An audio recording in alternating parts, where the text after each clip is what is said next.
Jai Guru, everyone. Jagger. Welcome to Yogananda podcast. Today we have the full quartet, Lauren, Mike, Priyank, and myself, here to take you through the autobiography of Yogi line by line. We're on chapter 12. Oh, sorry, 12. 14. We've got lagging memory of the chapter, long chapter 12. We're on chapter 14, part 3. And we're making our way through. And we have a very exciting episode to go through today. We're going to start at the suddenly the breath returned to my lungs and finish with the line that I wrote in many years later, the following poem. So we're going to cover that part in today's episode. But first, Priyank, what happened in the last part that we covered in the previous episode? So before the breath returned to young Mukunda's lungs, he was in a semi-breathless state. He was describing his experience in cosmic consciousness. And this precedes the poem, which we're going to have in the next chapter. But this essentially talks about the cosmic conscious state in plain English. Srukdish, it starts with Srukdish, or affectionately offering him or giving him, granting him the state, and then he in detail talks about it. And I really like that it's actually in phases. There's like 4 or 5 phases. There's like instant gratification of the desire, there's the reconnecting to his real self, the expansion of his self, and connecting to the source. So it's a really nice way that he did it, and there's a bit of structure there if you look beyond the beautiful experience English. And that is something that I noticed in this part, really this chapter entirely, that takes them amazingly complex and puts it in such a simple way that it's kind of hard not to maybe feel that you know what he's talking about, even though it's so beyond the reach of the common person. But very, a true sign of a genius in that sense. But here we have a very dramatic line. Suddenly the breath returned to my lungs. And this is a theme breath here that we'll talk about. And it's a very dramatic few sentences here that we're going to open with. He uses language that really makes you sort of feel like your heart goes out to him for what he's experiencing now. And as I said, makes the complex very simple for us. He talks about his disappointment being unbearable, almost unbearable. He realized that his infinite immensity was lost and he was limited to the humiliating cage of the body, and not easily accommodative to the spirit. So such really punchy opening lines, Priyank, to sort of get us back to reality, as it were. Indeed. I really like the first line, especially, like suddenly the breath returned. And that's also akin to, when babies take their first breath.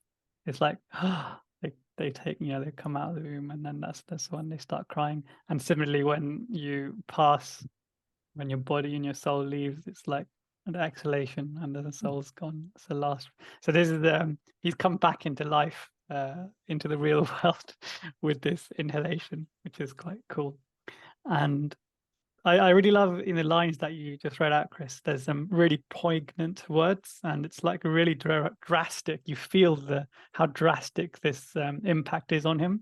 Words like unbearable, lost, humiliating, imprisoned. So it's really powerful words, isn't it? And you can feel the dismay, but those words are also inspiring for us, because if we really feel them, then it should inspire us to march onward in our journey to self-realization. I could imagine that someone who experiences this and then goes back into the body consciousness feels like the only thing worthwhile in my life is getting back into that state, and nothing else on earth can ever give me that, what I just felt. Yeah. He described it then as a prodigal child. He had run away from his macrocosmic home and imprisoned himself in the narrow microcosmic home. And intuitively, I kind of get it. You know, there's that part of the soul that sort of cries out for this. When I read this, it really felt like I was living this with him. Like, oh, you know, he's touching on something that's so nuanced, that's there, you know, behind the veil. And there's a reading here that we can do on breath. And obviously, as we know, we practice in Kriya and our yoga with breath, with the Hung Sa techniques and so on. So it's extremely important part of our practice. So we'll do a little bit of a reading. Lauren's going to take us away from Yogananda's, an excerpt from Yogananda's talks.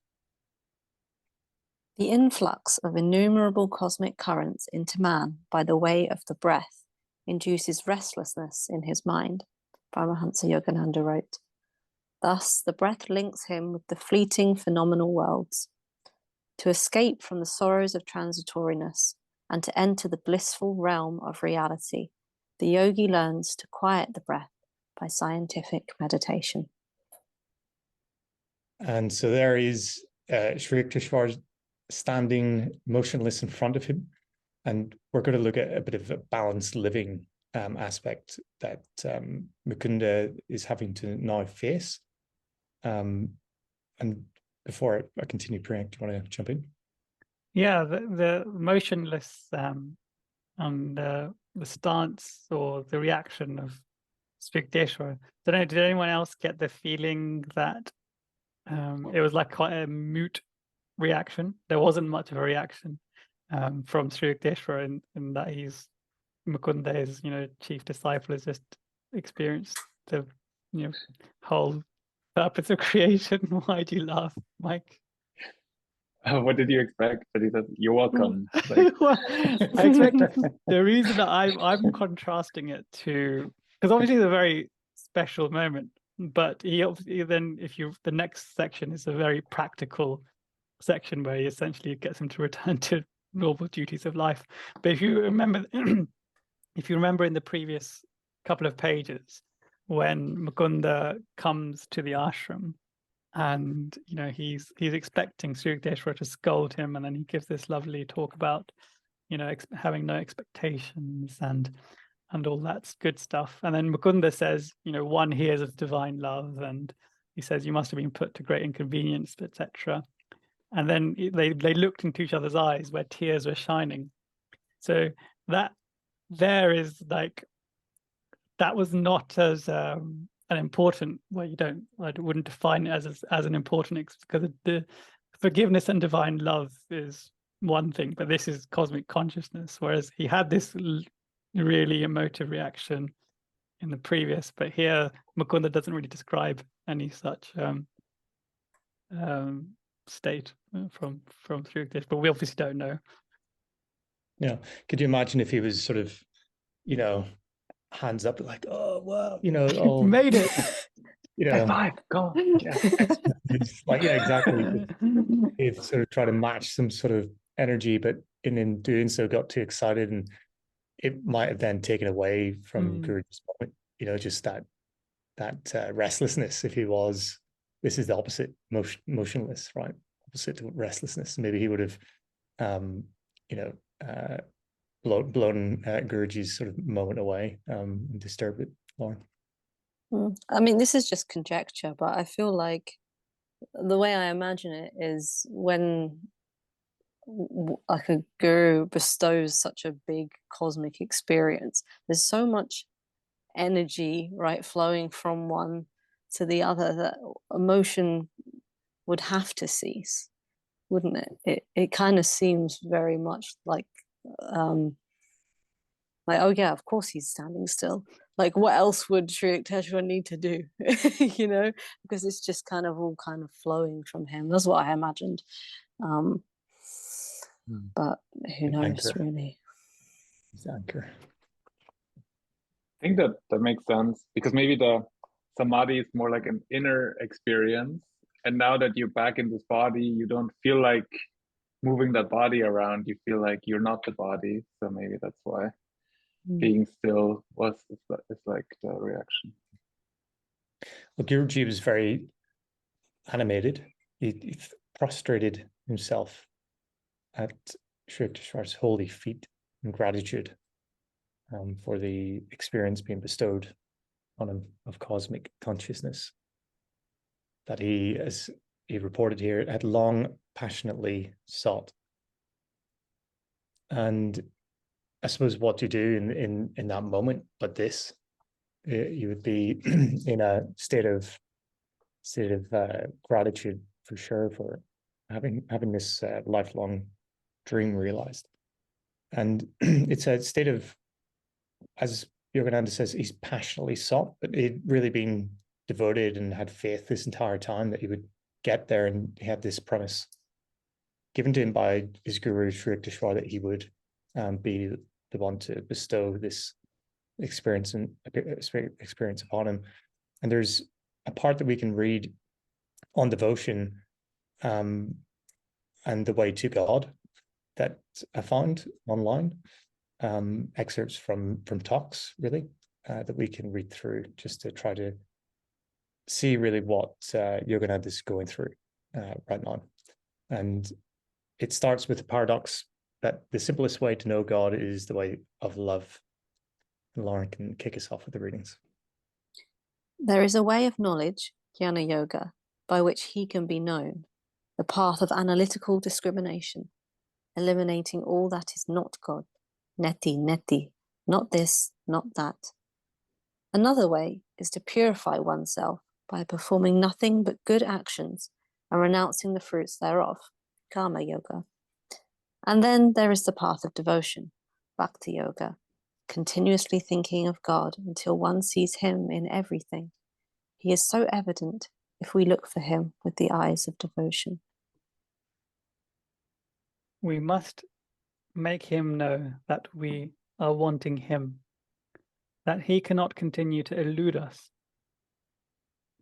If we press him with our thoughts, with our longing for him, he is bound to express himself. He is bound to response. God's presence is so close. It is just as though somebody is playing hide and seek with you in a dark room. Though you do not see the person, you feel that he is there. That is how God is, just behind the darkness of your unseeing eyes. He's talking to us through the wise man, and he is inspiring us through the great ones, such as Christ, Krishna, and the masters.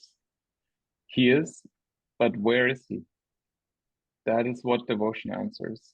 You do not have to see him in order to become devoted to him. Devotion means that you know he is omnipresent around you in the dark conundrum of cosmos, playing a divine game of hide and seek with you. Behind the leaves, behind the wind, behind the warm rays of the sun, he is hiding, but he's there. He is not far away. That is why it becomes easy to love him. So Yogananda won the game of hide and seek. One game of hide and seek. Finally, had this experience in cosmic consciousness that he had so passionately sought. It's a beautiful moment, really. Brilliant. Yeah, very nice reading. And this whole word here and the title of the chapter, an experience in cosmic consciousness, and the words in this sentence, you know, he bestowed on me the experience of cosmic consciousness.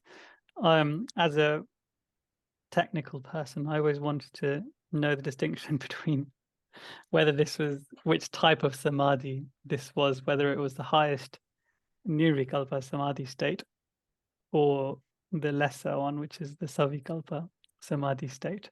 And I found in God Talks with Arjuna, chapter 1, verse 15 to 18, a very long and drawn out description, a technical description of each and sort of the difference between the two. And he's in that section, there's a section where he describes the nirvikalpa samadhi state, which is similar to everything we've kind of read. But then he adds at the end, when the devotee becomes anchored in cosmic consciousness and retains his God perception and omnipresence, even when he returns to body consciousness and material activities, he has then attained the nirvikalpa samadhi state. So in my mind, this chapter could therefore be retitled An Experience in Nirvikalpa Samadhi.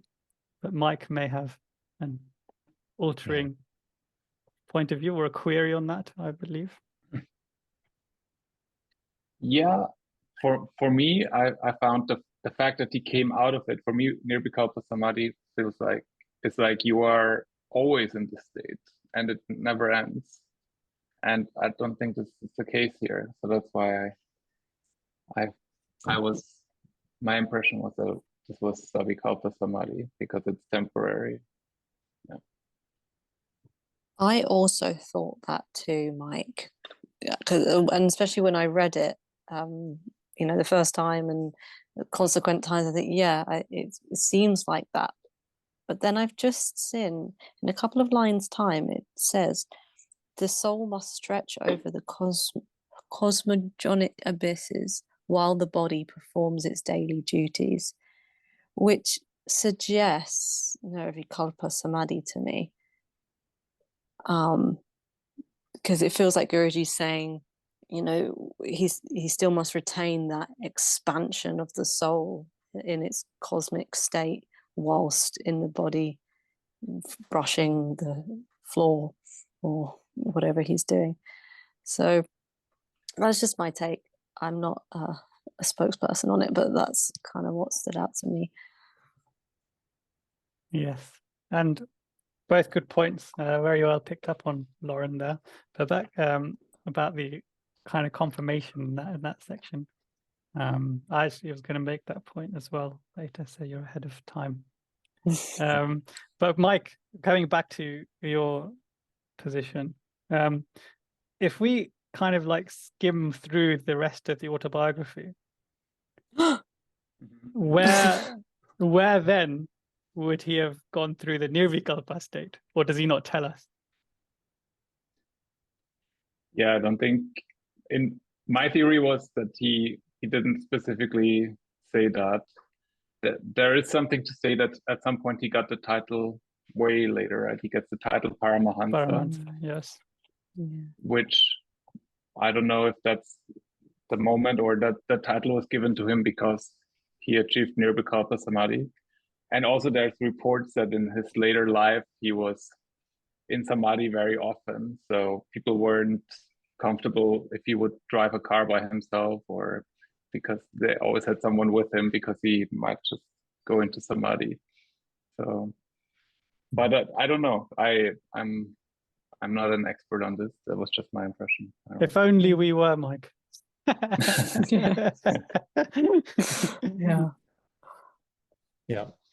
There is another line we're going to get to in just a moment that maybe suggests that he had certainly the ability, the option to be dipping in and out, but let's wait for that as it comes. Now, Sri Yukteswar is quite keen to impress on his young disciple Mukunda here that he must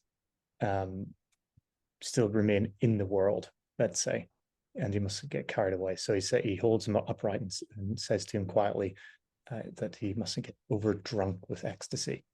And as Lauren, you said, he suggested for them to sweep the balcony floor and walk by the Ganges.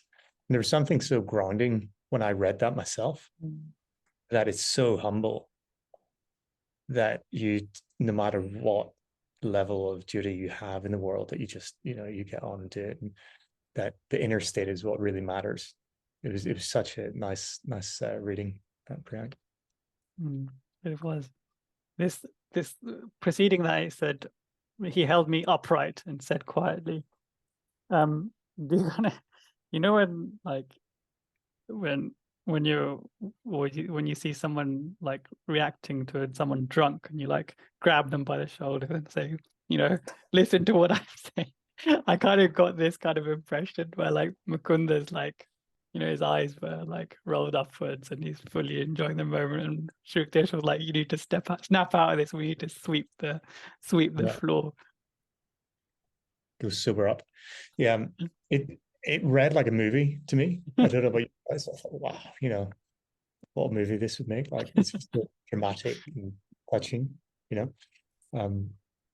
Really, this, as I mentioned, talks to me about the duty, and Mukunda sort of delved into this suggestion by his guru with enthusiasm, and he fetched the broom, that he recognized that the Guruji was trying to teach him the secret of balanced living. And Lauren mentioned it before, this beautiful line on the soul must stretch over the cosmogonic abyss, so however you pronounce it, with the body, while the body performs its daily duties. So there is that detachment there that he seems to now have, seemingly permanently. But this is really a topic on duty for me. And there was a talk given July 11th, 1940, and it's in the Journey to Self-Realization book. It can be found there, but it's on the SRF website, so we can sort of read from there. It's published by them, and it's a collection of third volume of Paramahansaji's collected talks and essays. So Priyank, kick us off. The teaching of yoga does not advise you to fly away from your duties in the world. It tells you to saturate yourself with the thought of God while you do your part in the world where He has placed you. If you desire a life of seclusion in the forest or in the mountains, thinking that in the freedom from your duties, there you will find God, you must have the will to sit all day, day after day, in meditation. Certainly that effort is commendable, but it is much greater to be able to be in the world, but not of it, to perform your duties for the benefit of others while keeping your mind on God. By forsaking work, no one reaches to perfection, O Arjuna. Remaining immersed in yoga, perform all actions, forsaking attachment to their fruits.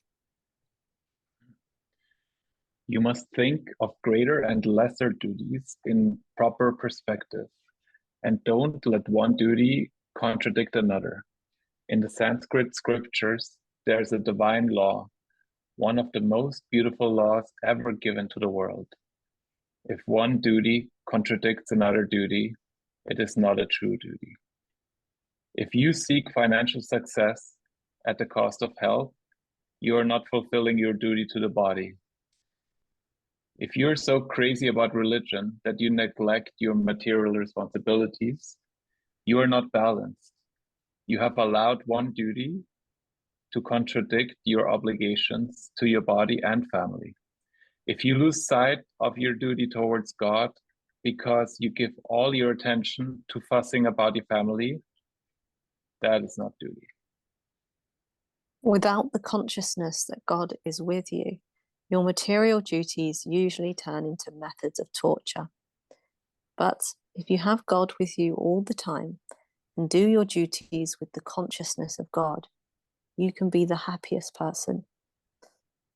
Their thoughts fully on me, their beings surrendered to me, enlightening one another, proclaiming me always.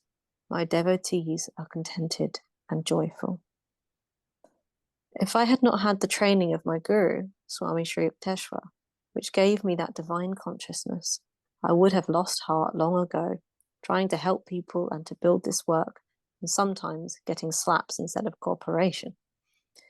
All scriptures teach, seek ye first the kingdom of God. But see how people separate from their daily lives the spiritual doctrines they read or hear about in church.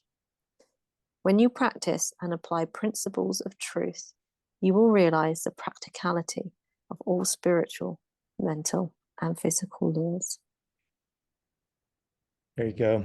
Some nice readings in there. There is some from the Bhagavad Gita, chapter 3, verse 4, and chapter 2, verse 48, as well as chapter 10, verse 9, and Matthew 6, verse 33. There's lots of great readings in there.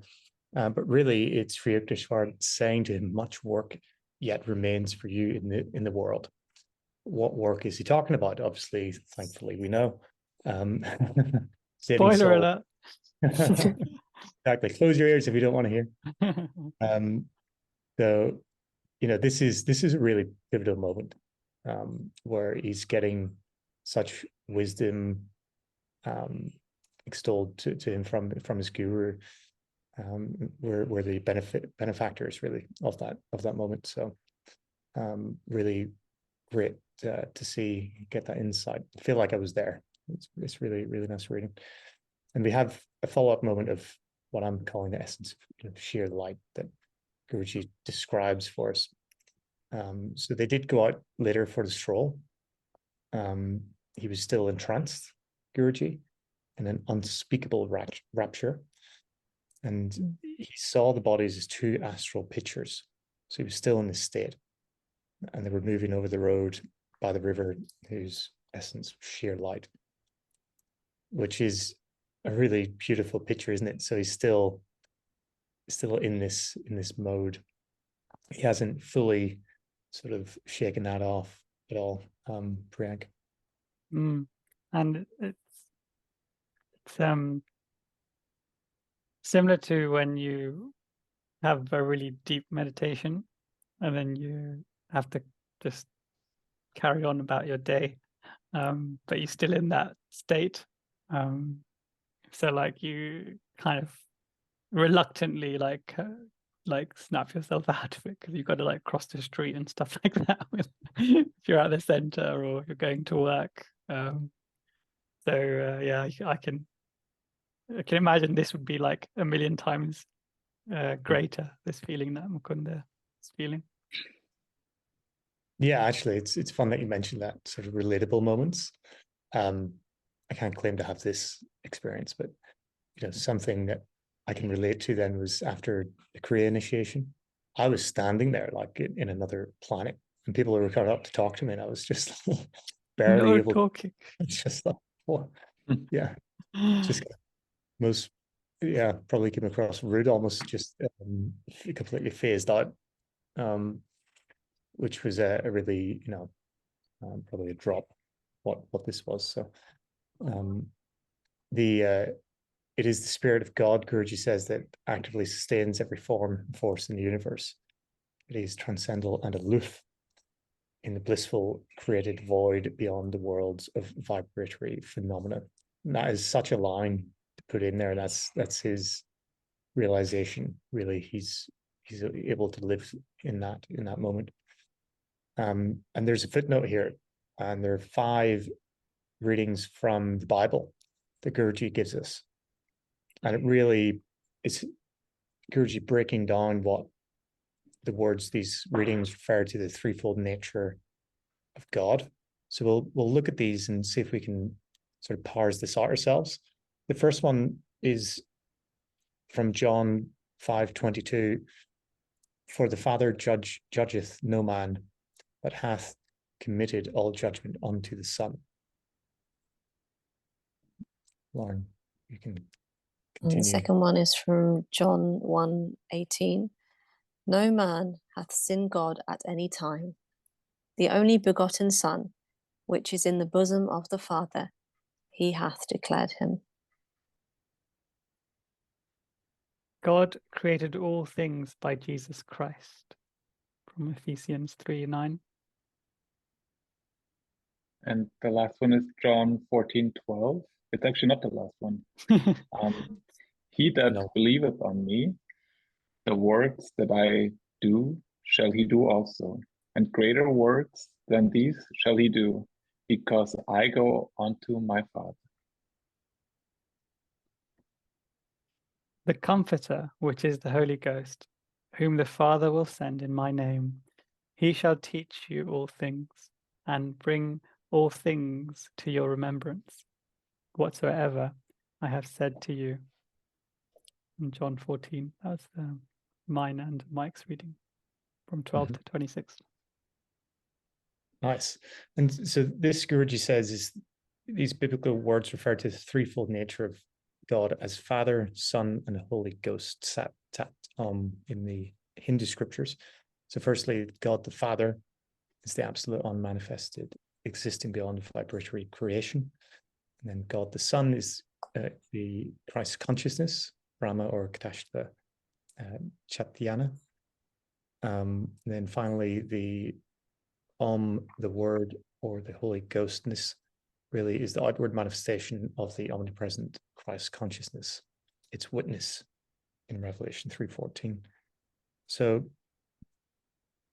it is a peculiar footnote in some sense, because he's breaking down really what he's experiencing. He's experiencing the trifold nature of God, from what that's what I take from this. And he's given us the references in the Bible, these 5 references, these readings, that the way to this experience is through Christ consciousness, and what he is witnessing and seeing is this vibratory phenomena, like this true nature of God that is manifested through the Holy Word of Ghost. So he's really kind of breaking it down for us in such a elegant way. It's kind of hard to grasp when even when you read it and parse it out, Priyank. Yeah, I was a bit confused as to why he's really gone to town on the sub references from the Bible, kind of describing this. And I suppose it's because it's because it's from the Bible, that he's like, he didn't call this, as we say, he didn't call this my experience in samadhi, he called it my experience in cosmic consciousness. And he wants to make English words applicable, and he's done the same with pulling out the relevant sections from the Bible. I remember, Chris, I was discussing with one of your family members where we put Christ in our teachings, and it's quite confusing to non-SRF people why Christ is on our altar, right, with 5 Indian gurus and Krishna included in that.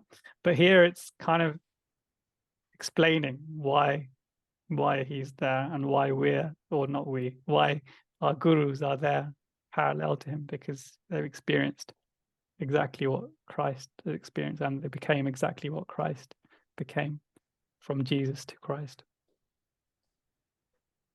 I think from a Christian perspective that is so important, because it's kind of connecting the 2 worlds. That's where they overlap, right? And the language of the Bible is really hard to understand, because they use so many words that they had to. We talked about this in earlier episodes. They didn't have the vocabulary to talk about energy and to talk about a higher realm and stuff like that. So, but then he's trying to tell people that this is, because I think making a connection here with the Gita would have been very easy here as well, right? But less. I feel like the fact that it surprises you is kind of good, because that kind of means he scored a real point here. Yeah. I think the first quote or the first reading kind of threw me off the most initially. For the Father judgeth no man, but hath committed all judgment unto the Son.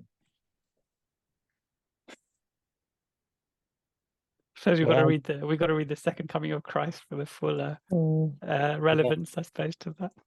Yeah. Yeah. I mean, I take that as a karmic kind of line. Judgment is the karma, and the karma has to be done through the Son, in this sense, or Christ's consciousness. The only way through to God is through me. Was it Jesus? Something like that. I took a different view on that one. I took where it says, but hath committed all judgments unto the Son. Is there not a reference there to how you give everything to God and gurus? You give your divine qualities and your not so divine qualities, and let God and gurus help you work through them. Again, as I say, we probably need to read the Second Coming of Christ to get the better definition. Yeah, Guruji says in the footnote that this Christ consciousness is the only begotten or sole reflection of the uncreated infinite. So the outward manifestation of, so it is something to meditate on. I think we can leave there. But really, really profound footnote. So those who attain self-realization, Guruji says, are on earth, live a similar twofold existence. So they're conscientiously performing the work in the world, and yet they're immersed in an inward beatitude. So that is now the liberation from the imbalanced world of Maya, but now having to balance this existence that Guruji finds himself in. And he goes on to say that the Lord has created all men from the illimitable joy of his being, though they're painfully cramped in the body, he essentially expects that they're ultimately going to rise above the sense identifications and reunite with him. Talk about confidence. That is the ultimate confidence, isn't it? Confidence, I think, when you break down the word, is having faith. That is the ultimate faith. That one day this is our destiny of sorts. So calming the storms, this is the part that I was mentioning before, that maybe to your point on cosmic consciousness, Priyank. Guruji here says the cosmic vision left many permanent lessons. By daily stilling my thoughts, I could win release from the delusive conviction that my body was a mass of flesh and bones, transversing the hard soil of matter. So the breath and the restlessness of the mind, he saw, were like storms that lash the ocean of light into the waves and material forms. He goes on to say that by calming those storms, the perception of the infinite one as one light can be had. So what I took from that was he now can, by stilling his mind in meditation, can achieve that state. What was your thoughts on that, Brent? Just that in the Samadhi poem, he's reworded this and put in a very powerful line. The one where he says, "The storms of Maya stilled by magic wand of intuition deep." It's kind of a retelling of this line here, but in more poetic style. Yeah, it's a spoiler alert right there. Sorry. I think there's lots of spoilers in this last 2 pages, isn't there? With in terms of the reference to the poem we're about to go through in the next episode. Yeah. So he's saying that's the carrot, isn't it? He's describing this immense experience, and that now that he's able to, by calming the storm of the mind, perceive this infinite one light, as he described it. And as often as he quieted the two natural tumults, he beheld the multitudinous waves of creation that melt into the one lucent sea, even as the waves of the ocean, when a tempest subsides, serenely dissolves into unity. Such a poetic line. So beautiful. Do you guys prefer because this is another line that's in the Samadhi poem as well. Do you prefer the plain English or the poetic style? Well, we know which one's easier to remember, but in terms of relatability, I don't know. What do you think, Mike? Something about poetry that gives it more power, I think. So if I would remember one of the two, I would remember the poem lines. I feel like the poetic style rouses the devotion in me, but then the plain style kind of confirms it for the more kind of scientific side of me, because I also really like that too. So I'm a bit of a hospital pass, but can I choose both? Received it well. No, is there an in between option? This is so like in plain English, but poetically said. It's Yeah. poetically delivered. It isn't a poem that he's given, but it's so poetic in its delivery that it's kind of the best of both worlds in my mind. Like this is what I love. Like it's not a sort of cold and analytical breakdown, but it's not poem either. So I would prefer this poetic speech. I suppose if you kind of expand out the poetic style, each line into what he's done here, and as Lawrence said, kind of being scientific about the explanation of each line, that poem would probably cover the whole autobiography of a yogi. So he probably distilled the whole essence of all the spiritual paths really in just those 30 or 40 or 50 lines that are there, I suppose. And each line is what, no more than 7 or 8 words, isn't it? Yeah. Be still and know that I'm God. Psalm 46:10.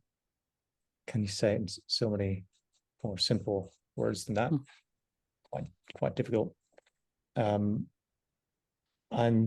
here we have that the master bestows the divine experience, Guruji says, of cosmic consciousness when the disciple by meditation strengthened his mind. And this paragraph really motivated me when I first read it. I thought, wow, there's a journey here that this is going to be how, Guruji lays out how to get there. And so when I read this first time, my eyes sort of went wide and sort of captured my imagination to think it's possible. Even now I might be able to get there. So by meditation, strengthening the mind to the degree to where the vast vistas would not overwhelm him. Drink. In the previous chapter with Ram Gopal Mazumdar, we were discussing whether samadhi was bestowed or you could achieve it yourself, or if a master is required for you to attain that experience. And it kind of, in this section, kind of confirms that, isn't it? It says here, master bestows a divine experience when a disciple is essentially ready, which is hints at the fact that a master is required. Mm-hmm. Yeah. And a bit of a guideline really to say that mere intellectual willingness or openness of mind isn't enough. Bit of a warning or a guideline there as well. Mike? I'll take it either way, if it's acquired or bestowed. Both are fine for me. Yeah, exactly. But on a serious note, though, a lot of people go on the spiritual thing with the idealistic approach that I don't need a guru. Why would God force me to have a guru when God's created me? I'm a son of God, and they'd reject this notion of a guru because of that, outlook. So there are some people that take it really to the nth degree and reject the help, isn't it? The 25% free. Yeah, but do you think God sort of silently sends them on anyway?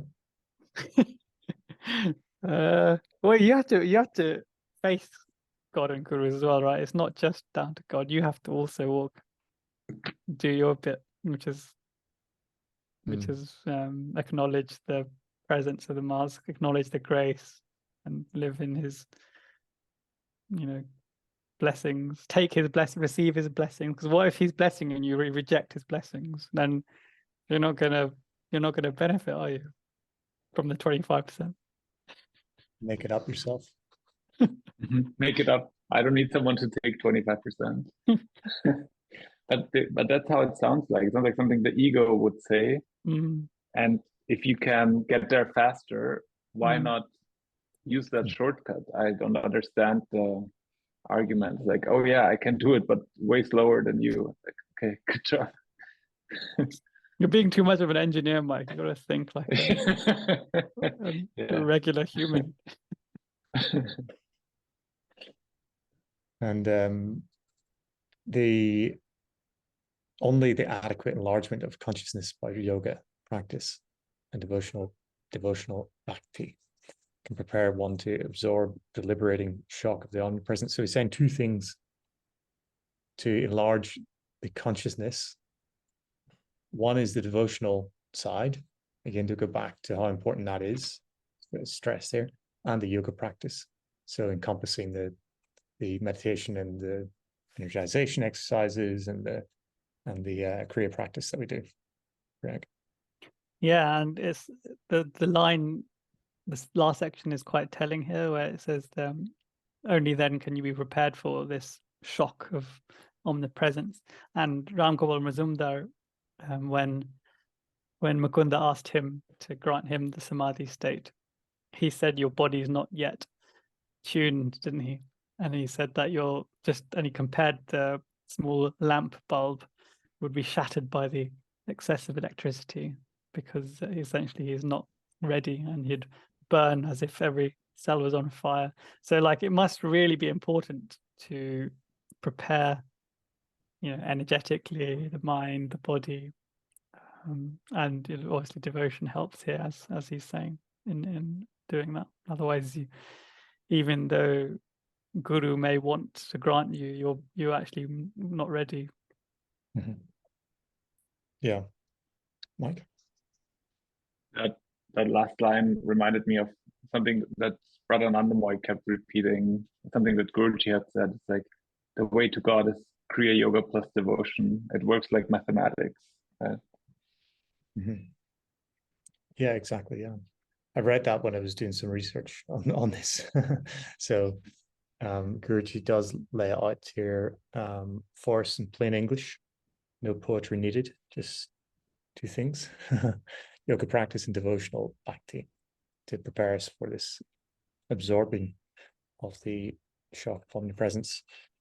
It did make me think actually of the dangers of that. I don't know if you guys thought about that yourself. And to your point, Frank, about maybe not having a guru, maybe there's something to it that the guru, through the practice of yoga and the spiritual impregnation that the guru brings into the practice, and that how that guides us, actually shields us and protects us from being overwhelmed.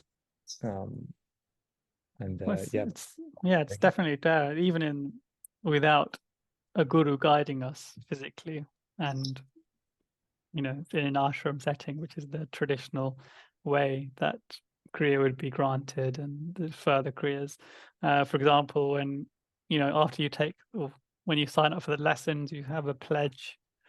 So that even the beginner techniques aren't just freely bestowed. Like, you have to commit to them and do them as they're instructed. And then when you take Kriya, they don't just grant you Kriya, they assess whether or not you're ready for Kriya. And this is, Kriya is a precursor to the samadhi state. And then there's second and third and fourth Kriyas, and they don't let you go through those until you've perfected the previous stages. So like if you went from, elementary grade into university, you wouldn't get very far, right? And this is the same concept, but obviously much more profound and the deepest aspects of life here we're talking about. Yeah. The inevitability to the sincere devotee is that what the divine spirit experience will come to us. Guruji goes on to say that we really should be looking to the intense craving to pull God towards us, and it acts as an irresistible force. And there's really a reading on this aspect of devotion. Lauren can read up, but before we do, I'll come to Priyank quickly if you have a comment. Yeah, I'd like the visualization of it becoming an irresistible force. When we we intensify our craving, essentially, it's like the the whole snowball, pushing a snowball off a hill, it getting bigger and bigger, and you can't stop it, becomes huge. And similarly, like also emptying a dish, a sink that's full of water, and then all your karma is gone.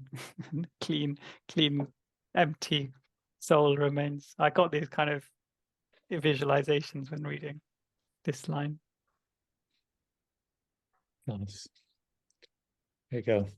Sink emptying. Karma being drained. Drained. There you go. So Lauren, take us away on the devotional reading, and this is an excerpt from Paramahansa Yogananda's talks. He loves to be pursued because the only thing he hopes for is the love of his children. To receive their love is the sole purpose for which he sent forth creation. He has everything within himself except our love. He gave us free will to love him or to love him not. He wants us very much. That is why he sends his saints to show us the way back to him.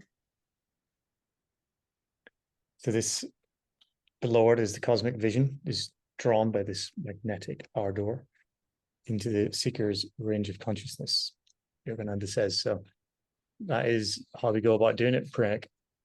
Indeed. Really beautiful reading. Thanks for finding that.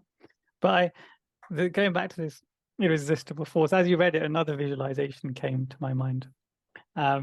This whole path is obviously quite difficult. It's not an easy path. Just because the airplane route doesn't mean that it's easy, right?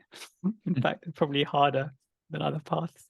But like the visualization, pushing, I don't know if you've ever created such a big snowball that it's like the size of you.